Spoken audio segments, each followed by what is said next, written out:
I create the backing on the parts for everything. I cut the order. I was super excited. It was one of the way the prototype came out. So that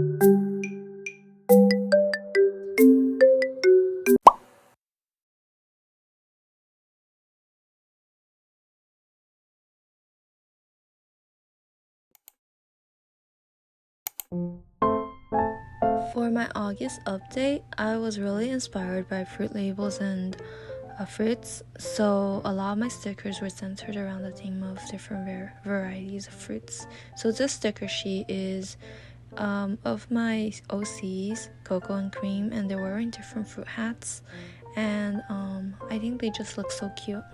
One thing I really like to do is to color in my OCs first, since I know all their colors, and then once I have those all filled in, I would typically take my time deciding the colors for the fruits. I usually like to shade a lot, but for this sticker sheet, I try not to shade too much since they are pretty small and I don't want them to be all the details to not be seen.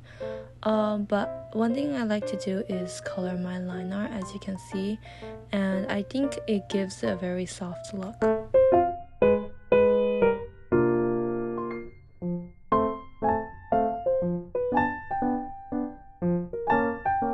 One thing I wanted to try doing, which is something new to me, is exporting each sticker as an individual picture and then setting up the file format on the silhouettes for fonts. I know that Procreate does give you the ability to download and import fonts, but I don't like having to test them and then not end up liking them. Whereas on Canva, I could just scroll through and switch immediately without having to go through that process.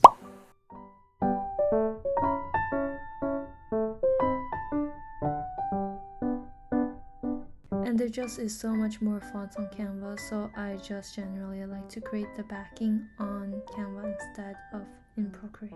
And here's how they look like as a sticker. I didn't get a chance to record the process for the rest of the sheets, but here is a time lapse of some of the drawings.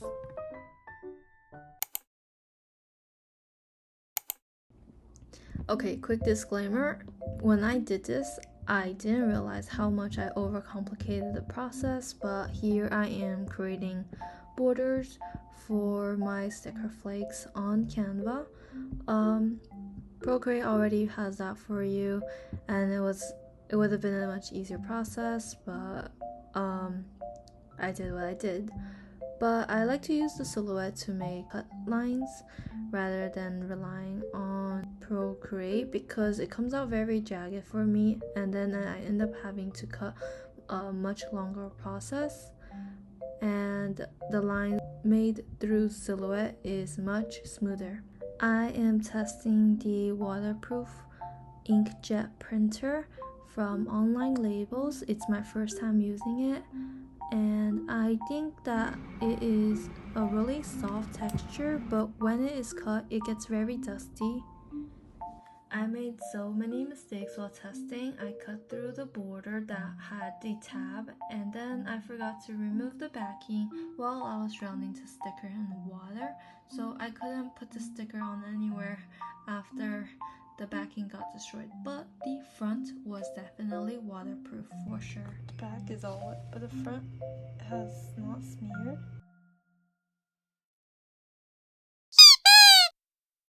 Yep, that's right, you heard me. I ended up deciding to just outsource them. I heard great things about Sticker App, so that was the manufacturer that I decided to use, and I placed the order.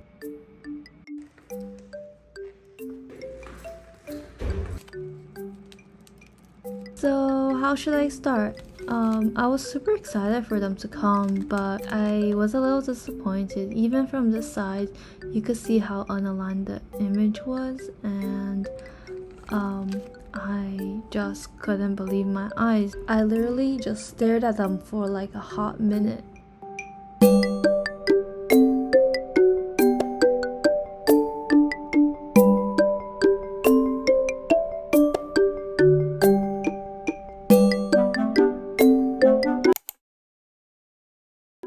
making this fruit label pack was one of the more difficult and fun projects out of this update. So I used both Procreate and Canva. Procreate to create the graphics and then Canva to add in the fonts. I also had a lot of help from my Instagram audience to decide on color and design. And then I mapped out the prototype. I wanted to create like a cute fruit packaging that would make it like an experience to open. But to make sure everything worked properly, I had to mark everything down on paper, including the measurements and the color decisions, so that way I knew exactly what I was going to. I made a lot of errors for the closing and opening clasps, as you can see here, and I'm so glad I had that prototype to work with, so I didn't make any mistakes on the final piece.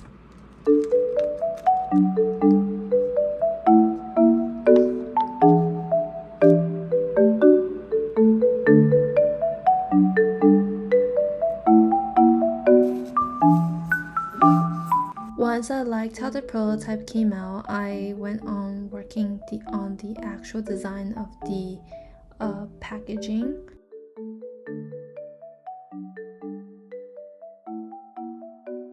And to be honest, I was a little paranoid, so I made a second prototype with a slightly smaller size. And I asked Instagram if they preferred a smaller size, and the vote was for the smaller one.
This update was definitely full of a lot of firsts for me.